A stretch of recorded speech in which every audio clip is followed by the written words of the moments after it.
تبارك الذي نزل الفرقان على عبده ليكون للعالمين نذيرا.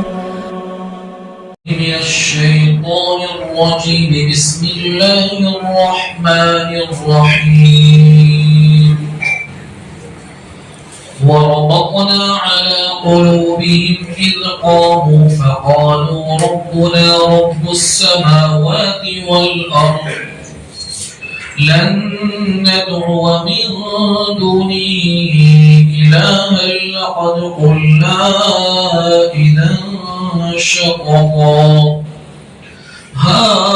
هؤلاء قوم اتخذوا من دونه آلهة لولا يأتون عليهم بسلطان بين فمن أظلم ممن افترى على الله كذبا وإذ اعتزلتموهم وما يعبدون إلا الله فأووا إلى الكهف ينشر لكم ربكم من رحمته ويهيئ لكم من أمركم مرفقا.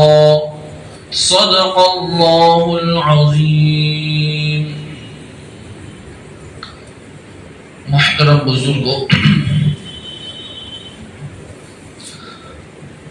گزشتہ چند ہفتوں سے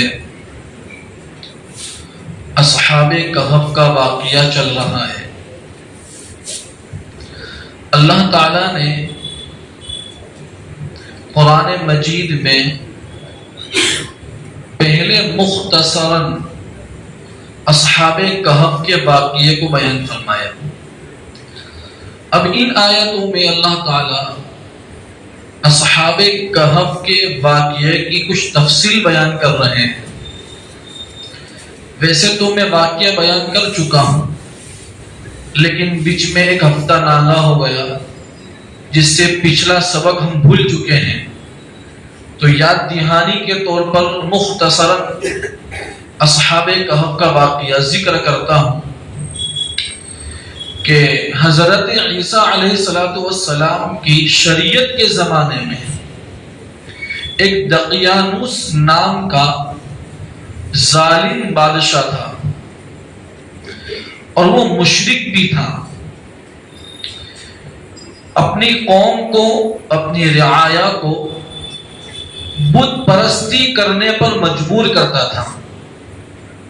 اگر کوئی آدمی بت پرستی نہ کرے، بتوں کے آگے سجدہ نہ کرے، تو ان پر ظلم کرتا تھا۔ لیکن اسی کی قوم کے اندر، اسی کی رعایا میں چند نوجوان تھے جو توحید پرست تھے، اللہ کو ماننے والے تھے، اللہ پر ایمان رکھنے والے تھے۔ وہ بت پرستی سے، شرک سے نفرت کرتے تھے۔ تو ان چند نوجوانوں نے سوچا کہ اگر ہم اسی معاشرے میں رہیں گے، اسی بادشاہ کی حکومت میں رہیں گے، تو یہ ہمیں شرک کرنے پر مجبور کرے گا۔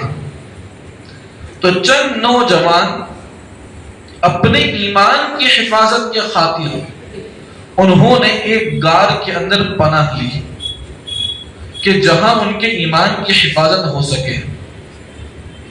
تو قرآن کریم اس واقعے کو اس طرح بیان کرتا ہے، نحن نقص علیک نبأہم بالحق، اے پیغمبر ہم آپ کے سامنے اصحاب کہف کے واقعے کو حق کے ساتھ، صداقت کے ساتھ بیان کرتے ہیں۔ انہم فتیۃ، کہ اصحاب کہف وہ چند نوجوان لڑکے تھے، آمنوا بربہم، وہ اپنے پروردگار پر ایمان لائے تھے، وزدناہم ھدی، اللہ کہتے ہیں کہ ہم نے ہدایت میں انہیں ترقی عطا فرمائی تھی۔ اب آگے اللہ تعالیٰ واقعے کی مزید تفصیل بیان کرتے ہیں۔ وَرَبَطْنَا عَلَىٰ قُلُوبِهِمْ، اللہ کہتے ہیں کہ ہم نے اصحاب کہف کے دلوں کو مضبوط کر دیا، یاد رکھو اگر دل مضبوط نہ ہو تو حالات میں، مصیبتوں میں آدمی کا پاؤں پھسل جاتا ہے، بیماری آتی ہے ایمان چلا جاتا ہے، غریبی آتی ہے ایمان چلا جاتا ہے، آزمائش آتی ہے ایمان دل سے نکل جاتا ہے۔ تو دل کا مضبوط ہونا بہت ضروری ہے۔ آپ قرآن کریم پر غور فرما لیں تو پتا چلے گا کہ حضور صلی اللہ علیہ وسلم نے حضرات صحابہ کے دلوں پر محنت کی ہے، دلوں کو بنایا ہے، اور پھر اللہ تعالیٰ نے حضرات صحابہ کے دلوں کا امتحان لیا۔ قرآن کہتا ہے اولئک الذین امتحن اللہ قلوبہم للتقوی، کہ حضرات صحابہ کا امتحان پرچوں والا امتحان نہیں تھا، منہ زبانی امتحان نہیں تھا، ان کے دلوں کا امتحان تھا۔ کہ اللہ تعالیٰ نے کسی صحابی پر بیماری ڈال کر امتحان لیا، اللہ نے کسی صحابی کو مصیبت میں ڈال کر امتحان لیا، اللہ نے کسی صحابی کو اپنا وطن چھڑا کر امتحان لیا، اللہ نے کسی صحابی کو اپنے وطن مکہ سے مدینہ منورہ اس طرح ہجرت کروائی کہ اس کی ساری پراپرٹی، ساری جائیداد مکہ کے اندر ہے، اور وہ مدینہ میں اس طرح ہجرت کر کر پہنچتا ہے کہ اس کے جسم کے اوپر ایک چادر ہے اور معمولی چادر ہے، اور وہ صحابی غزوہ احد میں جب شہید ہوتا ہے تو اس کے جسم پر اتنی مختصر، اتنی چھوٹی چادر ہے کہ جب کفن دینے کا نمبر آیا تو اس چادر میں برابر کفن بھی نہیں آ سکتا تھا۔ سر چھپاتے تھے پیر کھل جاتے تھے، پیر چھپاتے تھے سر کھل جاتا تھا۔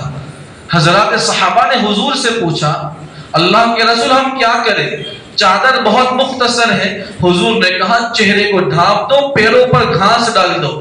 یہ حضرت مصعب بن عمیر رضی اللہ تعالی عنہ، یہ مکہ کا وہ نوجوان صحابی ہے، وہ نوجوان لڑکا ہے کہ جب مکہ میں تھا، اسلام قبول نہیں کیا تھا، تو یہ مصعب بن عمیر روزانہ 200 درہم کے جوڑے پہنتے تھے، اور پھر ایسی عمدہ خوشبو استعمال کرتے تھے کہ جس محلے سے، جس گلی کوچے سے نکلتے تھے، وہ گلی کوچہ محلہ معطر ہو جاتا تھا۔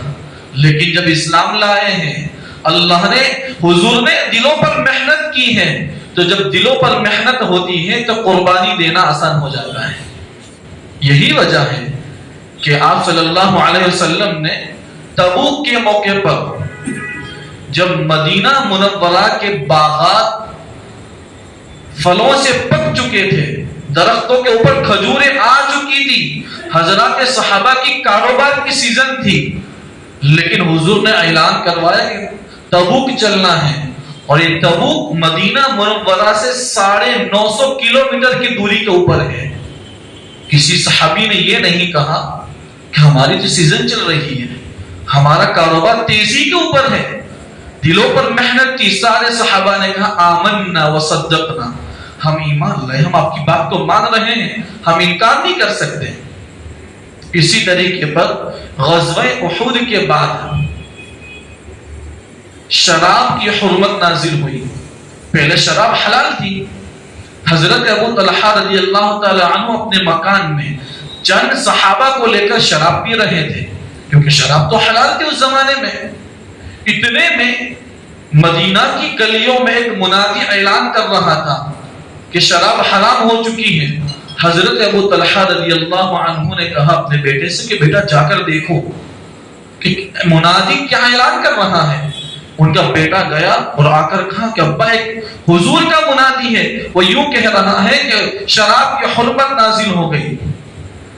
تو حضرت ابو طلحہ کے یہاں جتنے صحابہ شراب پی رہے تھے، مٹکوں میں جتنی شراب تھی سب کو بہا دیا، گلاسوں میں جو شراب تھی انہیں انیل دیا، اور منہ میں جو شراب تھی اسے قے کر دی۔ یہ دلوں پر محنت تھی۔ کسی نے ایسا تو نہیں کیا کہ جا کر تحقیق تو کر لے کہ جو منادی اعلان کر رہا ہے وہ بات صحیح کہ غلط ہے۔ بغیر تحقیق حضور کے نام سے اعلان آ گیا، بات ختم ہو جاتی ہے۔ وہاں نبی نے کوئی افسر نہیں بھیجا تھا، کوئی پولیس نہیں بھیجی تھی، حکومت کے کوئی آدمی نہیں آئے تھے کہ بھائی تم گناہوں کو چھوڑو، شراب کو بند کرو۔ حضور صلی اللہ علیہ وسلم نے حضرات صحابہ کے دلوں پر محنت کی، جس کا نتیجہ یہ ہوا کہ جب خلوت میں ہوتے تھے تب بھی اللہ کا ڈر ہوتا تھا، جلوت میں ہوتے تھے تب بھی اللہ کا ڈر ہوتا تھا۔ آج دنیا کے حکمران، دنیا کے بادشاہ لوگوں کے جسموں کے اوپر محنت کر رہے ہیں، دلوں پر محنت نہیں کر رہے ہیں۔ اسی لیے آپ دیکھ سکتے ہیں کہ ہر حکومت ہر گناہ جرم کے اوپر قانون بناتی ہے، شراب کے اوپر یہ قانون، زنا کے اوپر یہ قانون۔ کیا ان قانون بنانے کی وجہ سے گناہوں کی شرح کم ہو رہی ہے؟ گناہ تو ویسے نہ ویسے ہی ہے، جرائم تو روز بڑھ رہے ہیں۔ تو نبی کی محنت دلوں پر ہوتی تھی، حضرات صحابہ کے دلوں پر حضور نے ایسی محنت کی، ایسی محنت کی، اللہ نے دلوں کا امتحان لیا، اس کا رزلٹ کیا آیا؟ قرآن میں جگہ جگہ حضرات صحابہ کا رزلٹ قرآن بیان کرتا ہے، اولئک هم المفلحون، یہی لوگ فلاح یافتہ ہیں، اولئک هم الفائزون، یہی لوگ کامیاب ہیں، اولئک هم المؤمنون حقا، یہی لوگ سچے پکے ایمان والے ہیں، رضی اللہ عنہم ورضوا عنہ، قرآن کہتا ہے کہ اللہ ان سے راضی ہو گیا، یہ اللہ سے راضی ہو گئے۔ یہ قرآن حضرت اصحاب کہف کے بارے میں بیان کر رہا ہے، وَرَبَطْنَا عَلَىٰ قُلُوبِهِمْ، اللہ کہتے ہیں کہ ہم نے اصحاب کہف کے دلوں کو مضبوط کر دیا، ہم نے ان کے دلوں پر محنت کی، جس کا نتیجہ یہ ہوا اِذْ قَامُوا فَقَالُوا رَبُّنَا رَبُّ السَّمَاوَاتِ وَالْأَرْضِ، کہ یہ چند نوجوان شاہی دربار میں بادشاہ کے سامنے کھڑے ہوئے، فقالوا، اور کہنے لگے، ہمارا پروردگار رب السماوات والارض، آسمانوں اور زمین کا پروردگار ہے، ہمارا پروردگار یہ بت نہیں ہے، یہ مورتیاں نہیں ہیں، ہمارا پروردگار تو وہ ہے جس نے آسمانوں کو پیدا کیا، جس نے زمین کو پیدا کیا، لن ندعو من دونہ الہا، کہ ہم ہرگز اللہ کو چھوڑ کر کسی دوسرے کو معبود نہیں پکاریں گے، لقد قلنا اذا شططا، اگر ہم کس اللہ کو چھوڑ کر کسی دوسرے کو معبود بنا لیں تو ہم بے عقلی کی بات کرنے والے ہو جائیں گے، کہ حقیقی مالک، حقیقی خالق، متصرف، عالم الغیب، حاجت روا، مشکل کشا اللہ ہے، ہم اللہ کو چھوڑ کر دوسرے کو مشکل کشا، حاجت روا نہیں سمجھ سکتے۔ اگر ہم ایسا کریں گے، دوسرے کو معبود بنائیں گے، تو یہ تو بے عقلی کی بات ہوگی۔ عقل کا تقاضا تو یہ ہے کہ جو پتھر اپنی جگہ سے دوسری جگہ اپنی ذات سے منتقل نہیں ہو سکتا، وہ معبود کیسے ہو سکتا ہے؟ اگر اس کے اوپر ایک مکھی آ کر بیٹھ جائے تو وہ مکھی کو ہٹانے کی طاقت نہیں رکھتا، وہ معبود کیسے ہو سکتا ہے؟ اس کی آنکھیں ہیں، دیکھ نہیں سکتا، کان ہے، سن نہیں سکتا، تو وہ معبود کیسے ہو سکتا ہے؟ اگر ہم دوسرے کو معبود بنائیں گے تو یہ بے عقلی کی بات ہوگی۔ ہؤلاء قوم اتخذوا من دونه آلهة، اصحاب کہف کہنے لگے کتنے افسوس کی بات ہے کہ یہ ہماری قوم ہے جنہوں نے اللہ کو چھوڑ کر دوسروں کو معبود بنا لیا ہے۔ لولا یأتون علیہم بسلطان بین، کہ ان پر کوئی واضح دلیل کیوں نہیں لاتے کہ بھئی اللہ کو چھوڑ کر دوسرے معبود ہیں، کوئی ایسی دلیل تو لا دے، کوئی بات ثابت کر کے دکھاوے کہ اللہ کے علاوہ کوئی دوسرا بھی معبود ہے۔ حالانکہ کوئی دلیل ہے ہی نہیں تو کیا لائیں گے؟ یہ زیادہ سے زیادہ بے عقلی کی، حماقت کی، بے وقوفی کی، جہالت کی باتیں کر سکتے ہیں۔ یہ کہہ سکتے ہیں ما الفینا علیہ آباءنا، کہ ہم نے ہمارے آباء و اجداد کو اسی پر پایا ہے، ہمارے برادری کے لوگ یہی کام کرتے تھے، بتوں کو پوجتے تھے، ہم بھی پوجیں گے۔ کیا وہ اتنے سارے لوگ بے وقوف تھے؟ یہ بات تو کہہ سکتے ہیں، لیکن ان کے پاس کوئی عقلی دلیل نہیں ہے کہ اللہ کے علاوہ کوئی حاجت روا ہے، اللہ کے علاوہ کوئی مشکل کشا ہے، اس پر کوئی دلیل نہیں ہے۔ اس کے برخلاف اللہ کی وحدانیت پر، اللہ تعالیٰ کی قدرت تامہ پر سینکڑوں دلیل موجود ہے کہ آدمی کی جو عقل ہے، آدمی اپنی عقل کی کسوٹی کے اوپر اللہ کی وحدانیت کی جتنی دلیلیں ہیں اسے پرکھ سکتا ہے. اللہ تعالیٰ نے ایسی خوبصورت دنیا بنائی ہے، کائنات بنائی ہے، یہ اللہ کی وحدانیت کی دلیل ہے. اللہ نے انسان کو جو خوبصورت جسم دیا ہے، اس کا ایک بہترین نظام بنایا ہے، یہ اللہ تعالیٰ کی وحدانیت کی دلیل ہے. تو اللہ کی وحدانیت پر دلیل مل سکتی ہے، لیکن اللہ کی وحدانیت کے خلاف کفر پر، شرک پر کوئی دلیل نہیں ہے. فمن اظلم ممن افترى على الله كذبا، تو اس سے بڑا ظالم کون ہوگا جو اللہ پر جھوٹ باندھے کہ اللہ کے علاوہ دوسرے کو اللہ کی ذات میں شریک کرنا، اللہ کی ذات و صفات میں دوسرے کو ماننا، اللہ کے علاوہ دوسرے کو معبود سمجھنا، نبوت کا جھوٹا دعویٰ کرنا، قیامت کا انکار کرنا، یہ ساری وہ باتیں ہیں جو اللہ تعالیٰ پر جھوٹ باندھنے کے برابر ہیں. وَإِذِ اعْتَزَلْتُمُوهُمْ وَمَا يَعْبُدُونَ إِلَّا اللَّهَ فَأْوُوا إِلَى الْكَهْفِ، قرآن کہتا ہے اصحاب کہف سے کہ جب تم ان لوگوں سے اور ان معبودوں سے جو اللہ کے سوا ہیں بے تعلق ہو گئے کہ تم رہنا نہیں چاہتے ان کے ساتھ، کہ تم 7 آدمی ہو اور وہ تو پوری قوم ہے، پوری جماعت ہے، تمہارا ان سے مقابلہ مشکل ہو جائے گا. قرآن کہتا ہے فَأْوُوا إِلَى الْكَهْفِ، تو تم چل کر غار کے اندر پناہ لے لو. حضرات مفسرین کرام نے یہاں بہت اچھے نقطے کی بات لکھی ہے کہ اصحاب کہف نے اپنے ایمان کو بچانے کے لیے غار میں پناہ لے کر ہجرت کی ہے، اور یہ تمام نبیوں کی سنت ہے. اگر آپ تمام نبیوں کی سیرت کو اٹھا کر دیکھیں گے، آپ کو ہر نبی تحفظ دین کے لیے، دین کی حفاظت کے لیے ہجرت کرتا ہوا نظر آئے گا. آپ حضرت ابراہیم کی سیرت کو اٹھا کر دیکھیے، حضرت ابراہیم ہجرت کرتے ہوئے نظر آئیں گے. حضرت اسماعیل کی سیرت کو اٹھا کر دیکھیے، وہ ہجرت کرتے ہوئے نظر آئیں گے. حضرت اسحاق کی سیرت کو اٹھا کر دیکھیے، وہ ہجرت کرتے ہوئے نظر آئیں گے. حضرت یوسف کی سیرت کو دیکھیے، وہ ہجرت کرتے ہوئے نظر آئیں گے. حضرت موسیٰ کی سیرت کو دیکھیے، وہ ہجرت کرتے ہوئے نظر آئیں گے. حضرت عیسیٰ کی سیرت کو دیکھیے، وہ ہجرت کرتے ہوئے نظر آئیں گے. محمد رسول اللہ صلی اللہ علیہ وسلم کی سیرت کو دیکھیے، آپ نے بھی مکہ المکرمہ سے مدینہ منورہ ہجرت فرمائی ہے. تو ہجرت یہ تحفظ دین کے لیے ہوتی ہے، اور ہجرت کا مسئلہ ہر نبی کی سیرت میں رہا ہے. یاد رکھو، ہجرت جب دین کی حفاظت کے خاطر ہوتی ہے تو اس میں تکلیفیں بھی آتی ہیں، اس میں مصیبتیں بھی آتی ہیں. آپ نے سنا ہے سیرت کے اندر حضور صلی اللہ علیہ وسلم نے جب مکہ المکرمہ سے ہجرت کی مدینہ منورہ کی طرف، تو آپ صلی اللہ علیہ وسلم نے غار ثور میں 3 دن پناہ لی ہے. آپ روپوش ہوئے ہیں. کیوں ہوئے ہیں؟ مشرکین مکہ سے بچنے کے لیے، کفار مکہ سے بچنے کے لیے.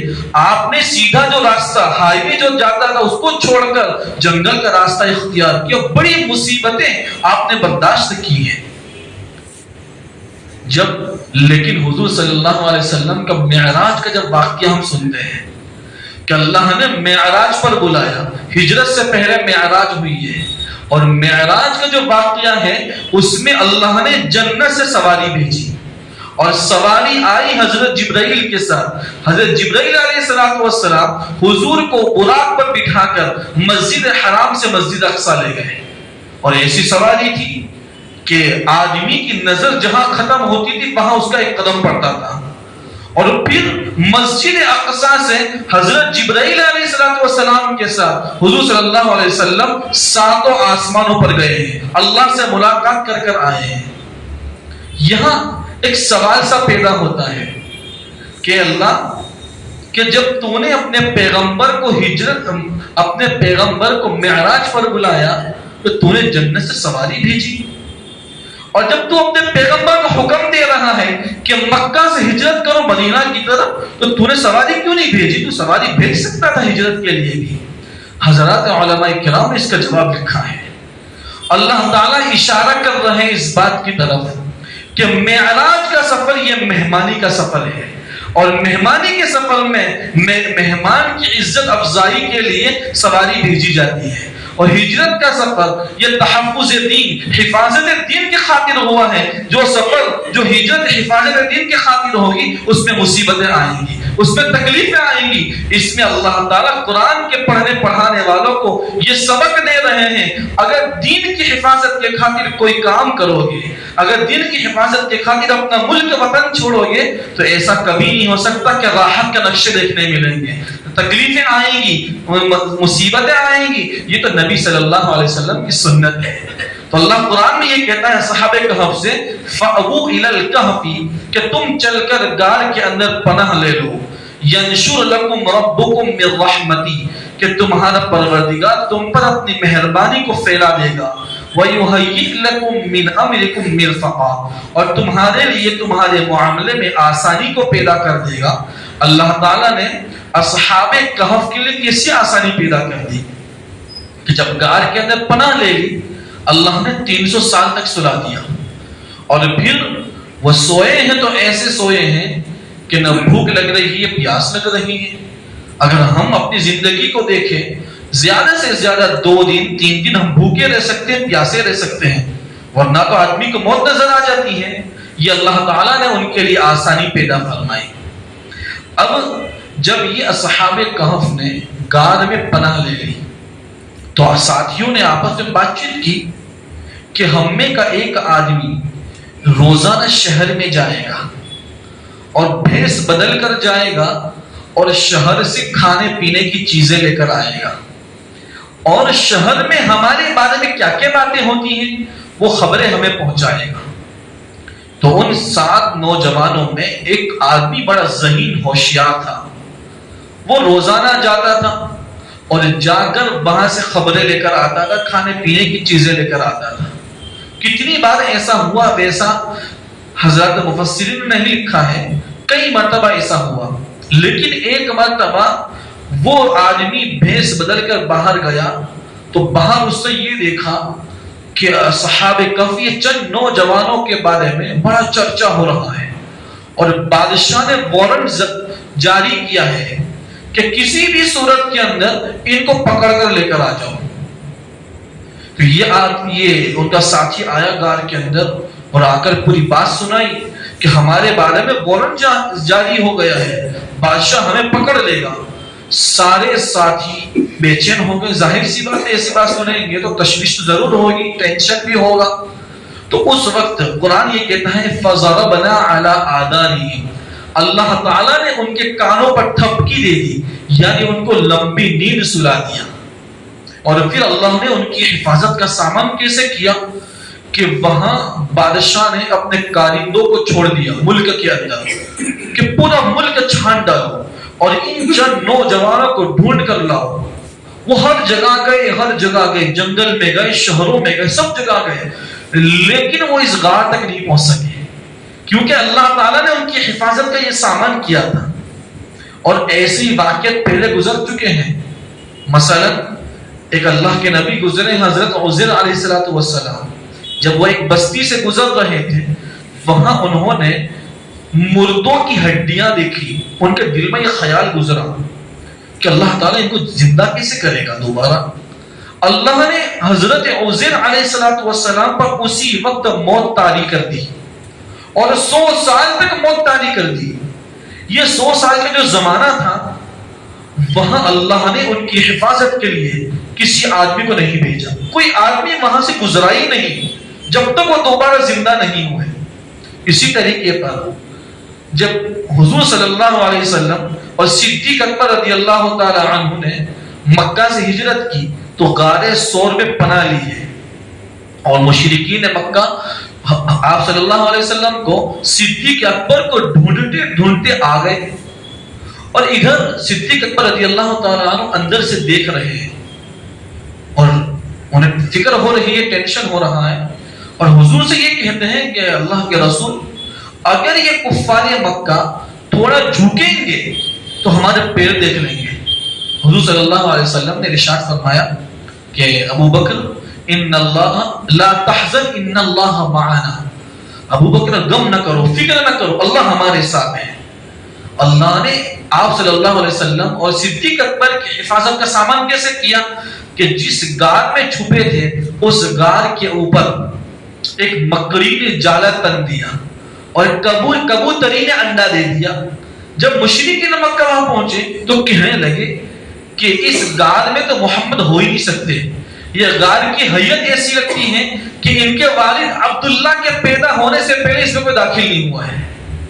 تو اللہ تعالیٰ نے ایسے کئی واقعات ہمیں بتائے ہیں کہ جب اللہ حفاظت کرنے پر آتا ہے تو لوگوں کے سامنے سے اسے اوجھل کر دیتا ہے. تو اللہ نے اصحاب کہف کی حفاظت جو کی ہے کہ وہاں ان کے پاس کوئی نہیں پہنچ سکا. اب اگلی جو آیتیں ہیں ان آیتوں میں اللہ تعالیٰ نے اصحاب کہف کی کرامتوں کو بیان کیا ہے کہ یہ اللہ والے لوگ تھے, ان سے کرامتیں ہوئی ہیں. قرآن یہ کہتا ہے وَتَرَى الشَّمْسَ إِذَا طَلَعَتْ تَزَاوَرُ عَنْ كَهْفِهِمْ ذَاتَ الْيَمِينِ وَإِذَا غَرَبَتْ تَقْرِضُهُمْ ذَاتَ الشِّمَالِ وَهُمْ فِي فَجْوَةٍ مِّنْهُ.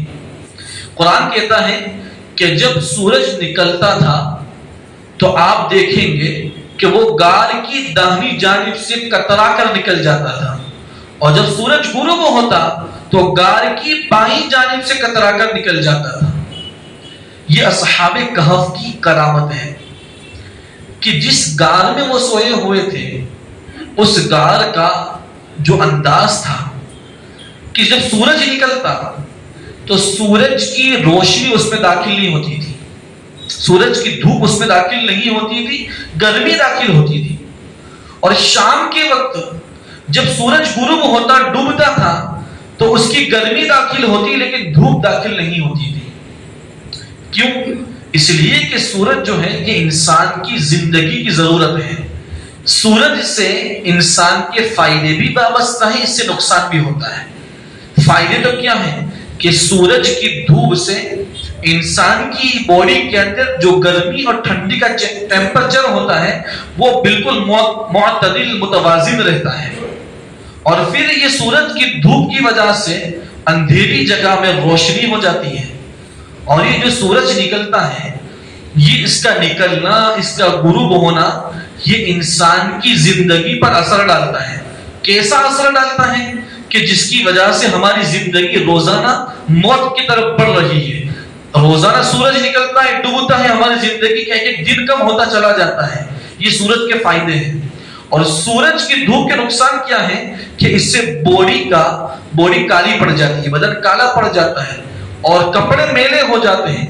اب یہ اصحاب کہف کی کرامت کس طرح ہے کہ اللہ نے ایسا نظام بنایا کہ اندر گرمی داخل ہوتی تھی تاکہ سورج کے سارے فائدے ان کو ملے, اور دھوپ اس لیے داخل نہیں ہوتی تھی کہ سورج کے جتنے نقصانات ہیں اللہ ان کو بچانا چاہتا تھا.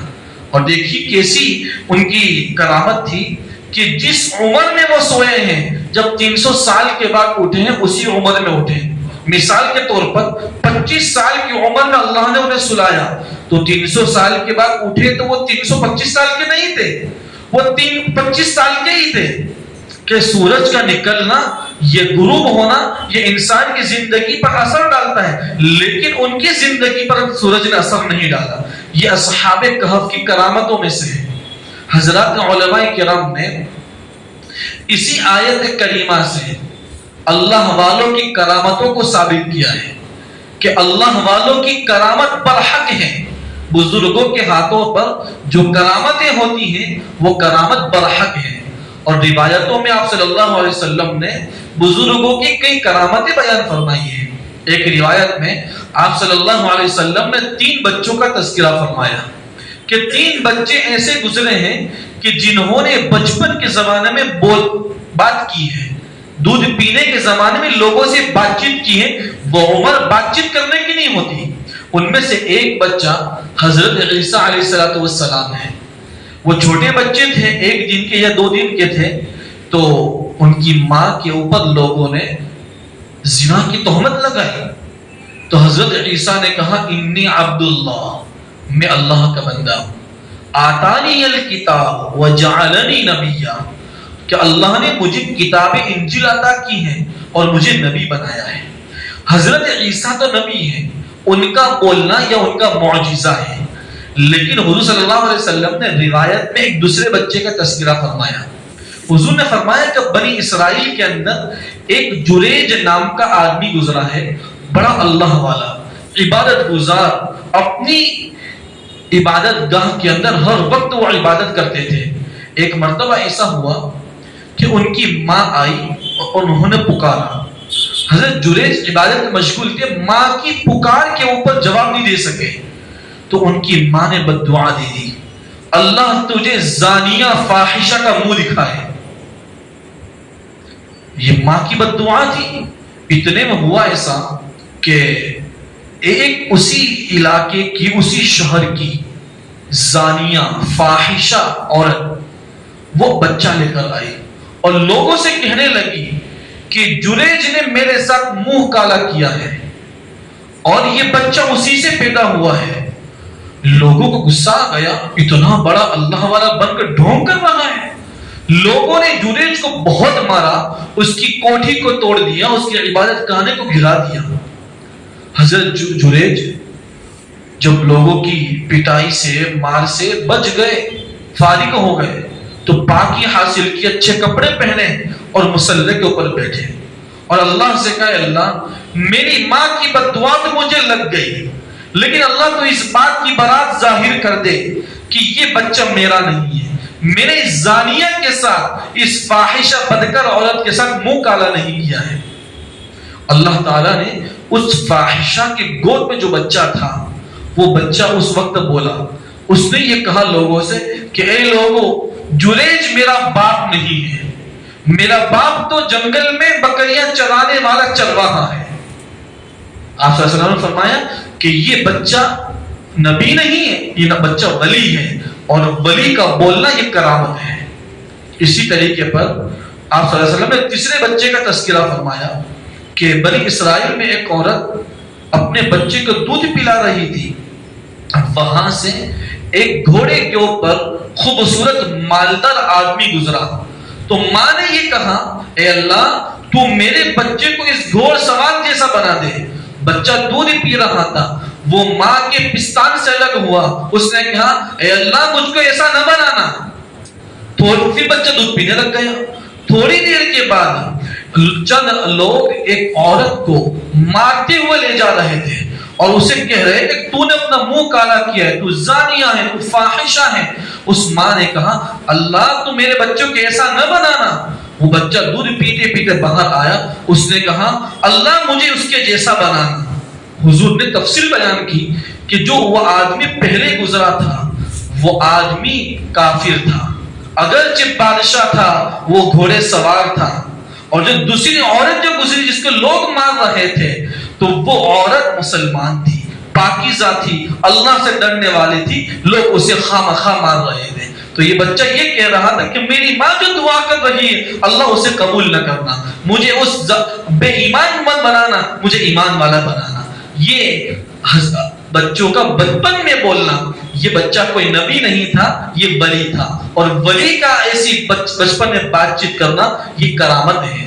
اسی طریقے پر آپ صلی اللہ علیہ وسلم نے روایتوں کے اندر یہ باتیں واضح کی ہیں کہ ایک روایت میں یہ ہے کہ ایک صحابی ہیں حضرت اسید ابن حضر رضی اللہ تعالی عنہ، کہ وہ ان کے ساتھی کے ساتھ ایک مرتبہ دیر رات تک حضور کے پاس بیٹھے رہے، اور اس زمانے میں تو لائٹیں نہیں تھی، تو رات میں دیر کو جب وہ جانے لگے اور اندھیرا بہت تھا، تو ان کے پاس جو عصا تھا، لاٹھی تھی، تو راستے میں اللہ تعالیٰ نے اس لاٹھی کے اندر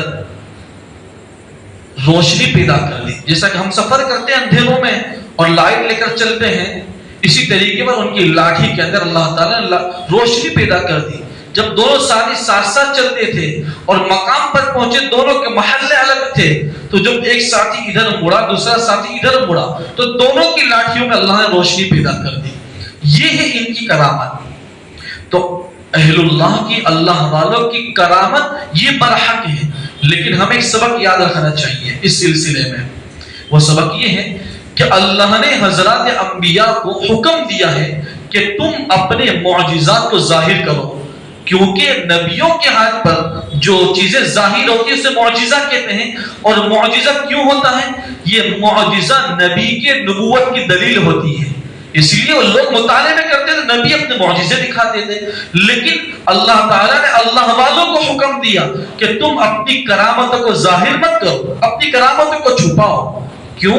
اس لیے کہ جب کرامتوں کا ظہور بہت ہوتا رہے گا تو دل میں، اللہ والے کے دل میں خود پسندی پیدا ہوگی، گھمنڈ پیدا ہوگا، تو وہ اللہ کے ہاں جو مقام ہے وہ مقام ختم ہو جائے گا۔ اس لیے اللہ والوں کو یہ حکم ہے اپنی کرامتوں کو چھپائے رکھو۔ ہمارے کئی بزرگ ایسے گزرے ہیں جن کے ہاتھوں پر عجیب عجیب کرامتیں ظاہر ہوئی ہیں۔ آج ہم لوگوں کا مزاج بھی یہی بن گیا ہے کہ ہم بزرگ اسی کو مانتے ہیں جس کے ہاتھ پر کرامتیں ظاہر ہو۔ اگر کسی بزرگ کے ہاتھ پر کرامت ظاہر نہ ہو ہم اسے بزرگ مانتے ہی نہیں ہیں۔ حضرت جنید بغدادی رحمت اللہ علیہ کا قول بیان کر کے اپنی بات کو مکمل کرتا ہوں۔ حضرت جنید بغدادی رحمت اللہ علیہ فرماتے ہیں، کسی نے پوچھا کہ میں آپ کے یہاں اتنا لمبا عرصہ رہا ہوں، میں نے آپ کے ہاتھ پر کوئی کرامت تو ظاہر ہوتے نہیں دیکھی، لوگوں میں آپ کا بڑا چرچا ہے کہ جنید بغدادی تو بہت بڑا اللہ والا ہے۔ تو جنید بغدادی رحمت اللہ علیہ نے جواب دیا، بڑا قیمتی جواب ہے، کہا الاستقامت فوق الکرامہ، کہ کیا تم نے جتنا عرصہ میرے پاس رہے ہو میرا کوئی عمل حضور کی سنت کے خلاف دیکھا ہے کہ نہیں؟ تو حضور کی سنتوں پر جم جانا، حضور کی سنتوں پر استقامت کا مل جانا، یہ 1000 کرامتوں سے بہتر ہے۔ یہ سب سے بڑی کرامت ہے کہ میں اللہ کے رسول کی سنتوں کے اوپر چل رہا ہوں۔ تو یہ اس آیت کریمہ کے اندر اللہ تبارک و تعالیٰ صحابہ کہف کی کرامتوں کو بیان کر رہے ہیں۔ ایک کرامت کا تذکرہ میں نے کر دیا، اب اگلی مجلس میں دوسری کرامتوں کو بیان کریں گے۔ اللہ تبارک و تعالیٰ ان آیتوں میں جو ہمیں سبق دے رہے ہیں ان پر عمل کرنے کی توفیق عطا فرمائے۔